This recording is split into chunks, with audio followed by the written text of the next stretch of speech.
Sénégal tey dafa président Macky Sall xam na lu tax muy demande ñu wàññi bor bi ñu effacé annuler la dette. parce que Sénégal tey dafa leb boobu ba léegi moom moo doon wax naan Sénégal li mu leb du dara. yàgg dañuy wax ne dette et que leb bi bor bi de toute façon boo xoolee pays UEMOA yi bor bu Sénégal du bare. mais Sénégal borom dafa diis. boo jëlee. Sénégal li muy dépensé ci njàng par an nga boole kook li muy dépensé ci wérgu yaram. nga boole ci li muy dépensé ci ndox ñett yóbbu boo ko boolee li muy fay at mu ne ci bor bi moo ko ëpp. gis nga bu ñu defee budget service de la dette c'est-à-dire que li ngay fay ci bor bi service de la mooy intérêt yi plus principal du bor bi yóbbu de mooy service de la dette rek c'est-à-dire que boo delloo tey nga ne bor bi kat dafa bare wàññi leen ma ko. dañuy yokk échéance bi temps bi nga koy fay yokk taux d'intérêt yi mu gën a yokku. donc service de c'est-à-dire bor bi te ñun dañu am bor dette privée mooy bor bi ñu amel ay banques. ay banques privées. ak dette publique bi nga xam ne moom la ñu amel pays développés yi ay France ak ay Canada ak ay États-Unis ak Banque mondiale ak FMI. parce que li ñuy jëlee banque mooy FMI xaalis bu ñuy lebal la ba pare bu ñu ñuy financé lebal leen leen xaalis ba rek def leen nii def leen te bor la donc bor boobu. dafa diis tey parce que tey bu dee da nga li koy dépense ci ndox. ci courant ci ndox ci njàng ak ci faju. fay bor boobu moo ko ëpp. waaw fay bor boobu moo ko ëpp. doy na waar. kon loolu dafa diis benn ñaareel ba bu président nee nañu annuler dette bi gis nga annulation de la dette dañu amoon fii suñu histoire ak dette dañ ko war a xoolaat. ndax d'abord Occident. saa yu ñu amee problème rek duñu jéem a résoudre seen problème bi y avait une crise financière dans les années 70. ci li ñu commencé ñun. am problème ñun tam parce que booba dañu yokk taux d'intérêt yi xam nga Senghor ku ci mag xëy na yow xale nga mais ñu doon wax la détérioration des termes de l'échange booba loolu la amoon dégg nga ñu ñu daan jaay à l'étranger gën a dem ba amatuñ ci lu bare parce que prix yi des matières premières dañu wàccoon ñu boole koog nag intérêt yi ñu doon fay bor bi ñu doon fay wàcc parce que ñu bi ñu amee indépendance ñoom dañu amoon ay problème euro dollar yu bare dañu woon ñu kaa leen ñu lebal leen taux d'intérêt yu baax amul conditionnalité leb leen ñu leb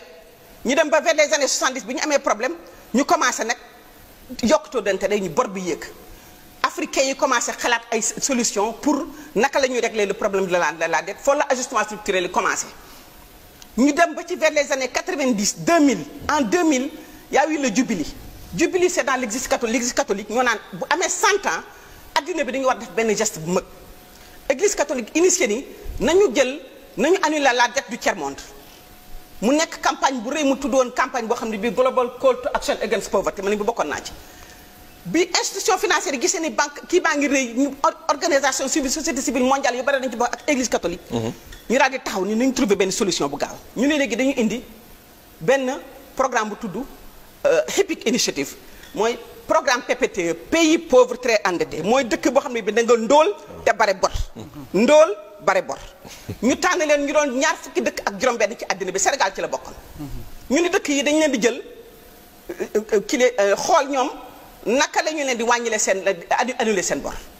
mais dafa am processus annuler bor bi dafa ànd ak ay conditions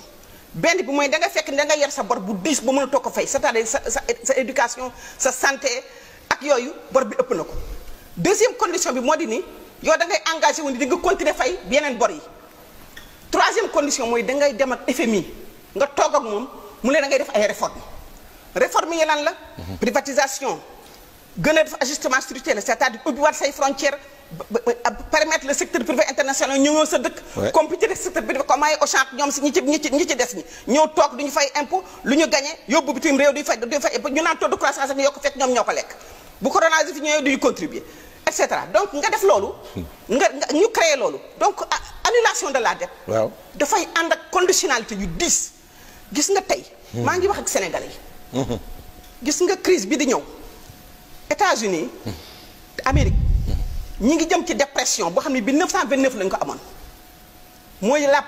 crise Amérique bi ñu gënoon am ci l'histoire moderne économique waaw moo doon après la première guerre am la crise de 1929 ku jàng économie jàng ko nit ñi dañ ñaan jaay ci mbedd yi xale yu jigéen ñi di jaay pom ci mbedd mi duñu am sax ku ko jënd nit ñi dañu sonnoon chômage bu rëy Amérique mi ngi ci jëm économie si bind nañ ko te gis nga Occident saa ñu amee problème rek man bi ba déggee Macron ñu nangu naa analyse rek dama tiit dama ne lan moo nekk ci ginnaaw. waaw bu ñu ne nangu nañu annulation de la dette dañ lay annuler mais gis nga crise bi bu amee Europe France Italie États-Unis xam nga lu ñuy def. waaw fii la ñuy régler seen problème fii la ñuy ñëwee réserver seen taux de chômage indi seen ay gars ñu ñëw liggéey fi ñu fay leen fii la ñuy indi seen i entreprise mu nekk le plus grand marché ñu ñëw di fi jënd ay affaire di ko fi jaayee di jënd di ñu jaay dégg nga donc fii la ñu ñëwee fii la ñu indee toutes les questions militaires comme la présence de la France au Mali qui ne règle rien parce que ñu ngi nii le premier opposant du Mali jàpp nañ ko te français yaa nga fa donc annulation de la dette dañu war ko saytu annulation de la dette pour lan pour ñëwaat encore di defaat des dépenses de prestige comme terre bi nga xam ne ça a coûté 800 milliards mën na ci taxawal ñetti hôpitaux de premier rang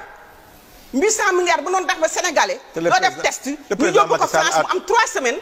pour résultat bi génnaat nga toog di xaar diggante bi mën nga ci dee kon dañu war a seetaat affaire u bor bi ñu saytu ko ñu indi ay nit ñu xam affaire u endettement ñu waxtaan ko ba bés bu ñu dee discuter annulation de la dette ñu wax ni fu xaalis bi di dem waaw pour nga jeexal foofu yan condition lañ ko dama lay laaj pour nga jeexal foofu parce que le président Macky Sall toujours si génnam day wax naan bokk maag ñi doon leb pour def ay festival man toujours sama bor dafa am fu ñu koy dugal foo xam ne c'est le TER a coûté 800 milliards dawagul ba tey mi ngi ni toog di mbëq suuf 800 milliards yooyu bu ñu ko réglé woon ci en santé tey jii bu corona ñëwee du ñu tiit def dañ naan mën nañu fat suñu bopp ndax ñun 15 millions rek lañu vraiment merci foofu moom économiste bi moo wax moo tax ñu déglu la religieusement te vraiment li nga wax am na solo président Moustapha Diakhaté waaw xam nga Babacar nos rapports avec la France dama ci bëggoon dolli benn rek baal ma ba léegi may nañ la ko dama ci bëggoon dolli rek mooy ni leneen li nga xam ne lii dafa am solo tey waaw mooy ni affaire u franc CFA bi ndax ñun dañu nekk dans la zone CFA waaw zone CFA boobu dañu ni réew yi ci bokk seen réserve c'est-à-dire li nga am ci sa alal waaw da nga koy xaaj genn wàll gi nga denc ko ci biir trésor public français xam nga moom ngi naan trésor public ba fa kenn bàyyi xaalis bi waaw mais ñun suñu xaalis biir trésor public français la ko denc tey bu France amee crise bu ko dexee mooy yor suñu xaalis dugal ko ci marché financier yi di ko liggéey di ci liggéey ma nga fa toog réserve la réserve ci français mooy loo denc waaye yow boo toogee de ba am corona muy crise bu rëy te mënoo jël li fi am Sénégal makk sax nuñ ko xaaj tey kon kañ nga war a ne delloo li ma samay réserve nag bu dee Macky Sall leader la ci zone français leader la ci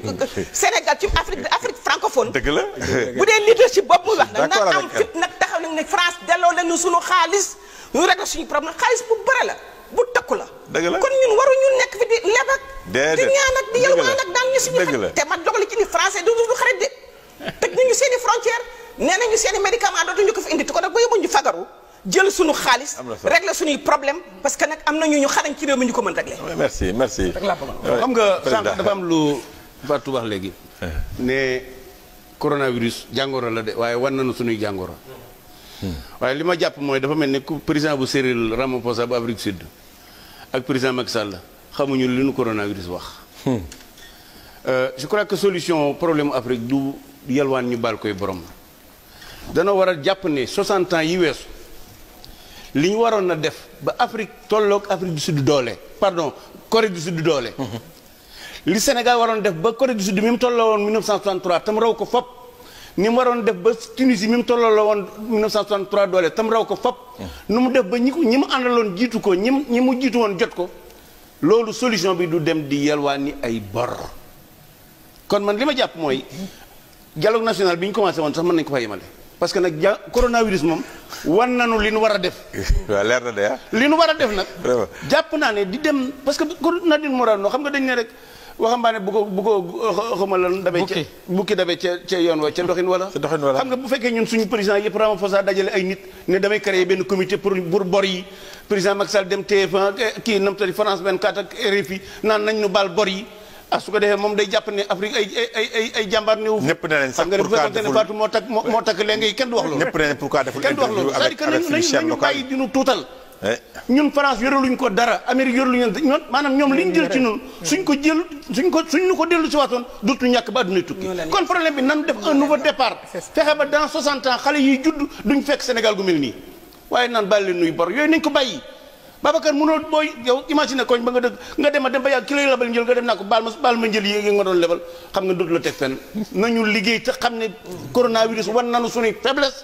ñu réorganiser